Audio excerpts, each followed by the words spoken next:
Alien से भी भिड़ जाएगा भारत। रक्षा मंत्रालय ने बताया 15 साल का रोड मैप, अंतरिक्ष में युद्ध की तैयारी। नरेंद्र मोदी सरकार की एक खासियत है, वर्तमान की समस्याओं पे ध्यान हटाने के लिए भविष्य का एक बड़ा लॉलीपॉप आपके हाथ में थमा देते हैं और बहुत ज्यादा खींच के वर्तमान समस्या पे ले आओ तो इतिहास पे उसका ठीकरा फोड़ना शुरू कर देते हैं। ये 2014 के पास से लगातार नरेंद्र मोदी जी का काम करने का तरीका है। ऑपरेशन सिंदूर हुआ, सिंदूर में क्या हुआ क्या नहीं हुआ, ये बहुत सारे वीडियोज आ गए, बहुत सारी खबरें आप तक हमने पहुंचाई। अब खबर आ गई कि रक्षा मंत्रालय ने अपनी 15 साल की योजना बनाई है। इसके अनुसार भारतीय सेना को किसी की तरह के युद्ध के लिए सक्षम बनाया जाएगा। योजना के अनुसार सेना को अंतरिक्ष युद्ध के लिए भी तैयार किया जाएगा। बहुत अच्छा सोच है, बहुत बढ़िया बात है। इस पे तालियां भी बजनी चाहिए, थालियां भी बजनी चाहिए। लेकिन वास्तविकता क्या है? मैं बार-बार कहता हूं कि हम सिर्फ इसी पे रहेंगे या फिर हम ये मानेंगे कि वाकई हमारा देश जो कहता है, वो करके दिखाता है। मैं आपको थोड़ा-सा एयरफोर्स चीफ के उस भाषण की तरफ लेके जाता हूँ, जिन्होंने कहा था कि हम तो जब कोई एग्रीमेंट साइन करते हैं या कोई पॉलिसी पे साइन करते हैं, तब हम बिल्कुल ये मानते हैं कि कहीं न कहीं ये कभी होगा नहीं, बस एग्रीमेंट मात्र होगा। सरकार सिर्फ बोलती है, करती नहीं। ये मैंने नहीं कहा था, ये एयरफोर्स चीफ ने कहा था। और जिस एयरफोर्स चीफ की हम बात करते हैं और एयरफोर्स की बात करते हैं कि अंतरिक्ष युद्ध के लिए 15 साल का प्रोग्राम, लेकिन वर्तमान में स्थिति क्या है? वर्तमान की स्थिति डायरेक्ट हिट करती है सरकार के इस लॉलीपॉप को, जो जनता के हाथ में अभी थमाई जा रही है। जिसका डर था वही हुआ, एयरफोर्स की चिंता बढ़ी क्योंकि इस तरह होगा चीन पाकिस्तान से मुकाबला, इसको लेकर एयरफोर्स निहायत चिंतित है। तेजस MK-1A और तेजस MK-2 फाइटर जेट के बारे में खबर है। भारतीय वायुसेना कम से कम 250 फाइटर जेट की तत्काल जरूरत है, 250 फाइटर जेट की। उसने 180 तेजस AK-1A विमानों की डील के लिए किए हैं, लेकिन जीई जनरल इलेक्ट्रिकल जो कंपनी है अमेरिका की, इंजन सप्लाई करती है, उसने और देरी कर दी है। तेजस MK-1A और तेजस MK-2 फाइटर जेट, इस पे ही भारत की सबसे ज्यादा डिपेंडेंसी है। इस पे ही भारत सोचता है कि हमारे हाथ में है। लेकिन वस्तुस्थिति क्या है? यदि हम पूरा लेखा-जोखा दें, क्योंकि हमारे सीडीएस भी कहते हैं कि हमको मेजर 2 दुश्मनों से लड़ना है। एक तरफ पाकिस्तान है, एक तरफ चीन है। बीते दिनों चीन ने अपनी विक्ट्री दिवस परेड पर अपनी सैन्य क्षमता के अनुसार पूरी अपनी नुमाइश कर पूरी दुनिया के सामने ऐसी चीजें बताई कि दुनिया सकते में आ गई। उसमें 12 से 18,000 किलोमीटर की दूरी तक मार करने वाली इंटरकॉन्टिनेंटल मिसाइल DF-5C सहित एक से बढ़कर एक घातक हथियार थे।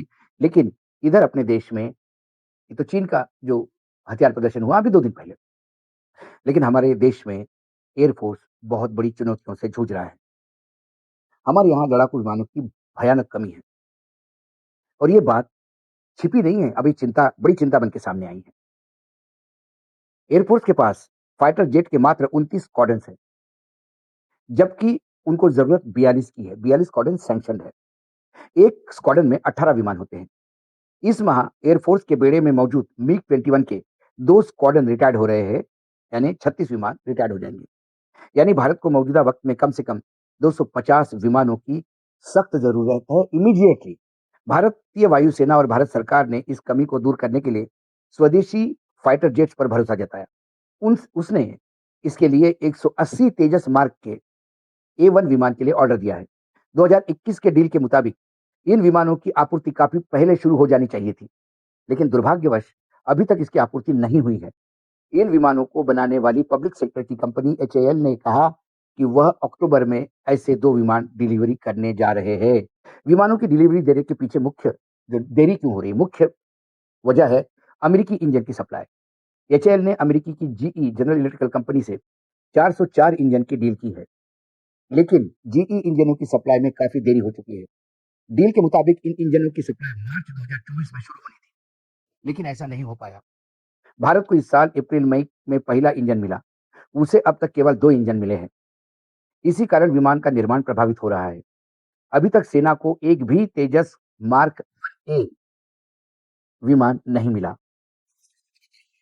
इस वित्त वर्ष में जी कंपनी ने HAL को 12 इंजन देने का वादा किया था। मतलब 12 इंजन मतलब साल में 12 हम विमान बना पाएंगे। उसने हर महीने 2 इंजन देने का वादा किया था, लेकिन अगस्त महीने में वह एक बार फिर से अपने वादे से मुकर गई। अगस्त में उसने किसी इंजन की सप्लाई नहीं की। इस कारण विमान के सप्लाई में लगातार देरी हो रही है। हालांकि मीडिया रिपोर्ट का दावा किया गया है कि जी कंपनी ने कहा कि वह सितंबर में 4 से 5 इंजन की सप्लाई करेगा, जिससे बैकलॉग को पूरा करने का प्रयास करेगा। लेकिन उसके वादे पर भरोसा करना मुश्किल है। अब आते हैं दूसरी परेशानी पर। एचएएल तेजस के एक और एडवांस वर्जन पर काम कर रही है। उस विमान का नाम है तेजस मार्क 2। इसके लिए भी भारत ने जी के साथ 414 इंजन की डील की है। यह फाइटर जेट अभी डेवलपमेंट स्टेज में है और माना जा रहा है कि ये राफेल की टक्कर का विमान है।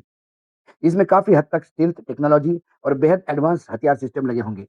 लेकिन इसको लेकर भी एक बुरी खबर है। idrw.org वेबसाइट के अनुसार इस फाइटर जेट के पहले प्रोटोटाइप की तारीख अप्रैल-मई 2026 तय की गई थी। लेकिन अब इसकी मेडन फ्लाइट की तारीख 2026 के लास्ट यानी 2027 के शुरू में निर्धारित की गई है। इसके पहले प्रोटोटाइप के लिए इस साल की तारीख तय थी।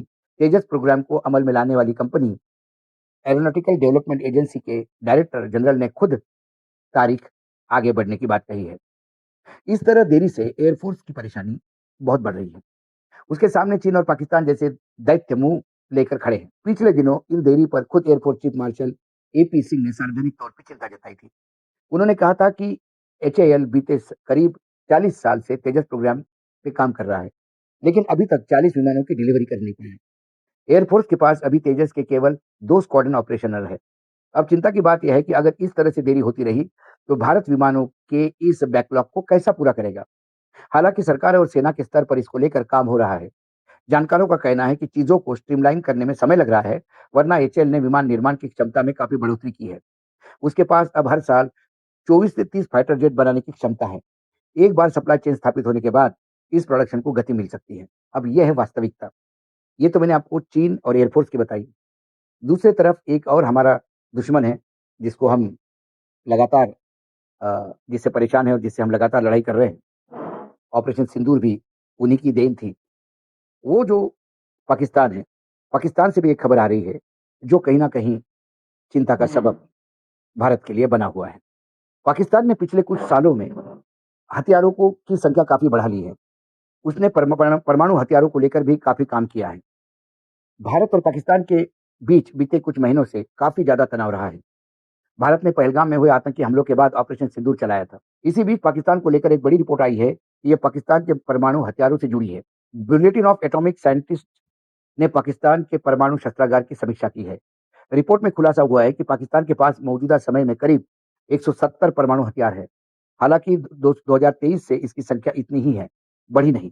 अमेरिका की रक्षा खुफिया एजेंसी ने 1999 में अनुमान लगाया था कि पाकिस्तान के पास 2020 तक 60 से 80 न्यूक्लियर वॉरहेड होंगे, लेकिन तब से अब तक कई हथियारों का विकास हो चुका है। पाकिस्तान का शस्त्रागार हथियारों से भरा हुआ है। रिपोर्ट में दावा किया गया कि पाकिस्तान ने कई ऐसे हथियार बनाए जो कि परमाणु वॉरहेड ले जाने में सक्षम है।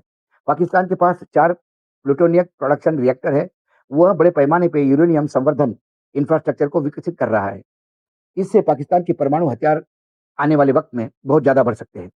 रिपोर्ट में ये भी कहा गया है कि अगर भारत अपने परमाणु हथियारों की संख्या को बढ़ाएगा, तो पाकिस्तान भी इस पर तेजी से काम करेगा। अगर भारत परमाणु हथियारों पे काम नहीं करता है, तो पाकिस्तान अपना कार्यक्रम स्थिर कर सकता है। हालांकि इसको लेकर पाकिस्तान सरकार की तरफ से किसी तरह का आधिकारिक बयान नहीं आया। अहम बात यह है कि पाकिस्तान भारत के खिलाफ अक्सर कुछ ना कुछ साजिश करता रहता है।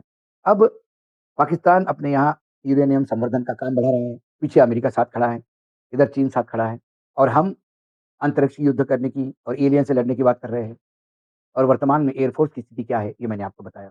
जो मैं पहले भी कह रहा था कि वर्तमान की समस्याओं को हल करने के बजाय, ये भविष्य का एक नया रोड मैप आपके सामने थमा देते हैं।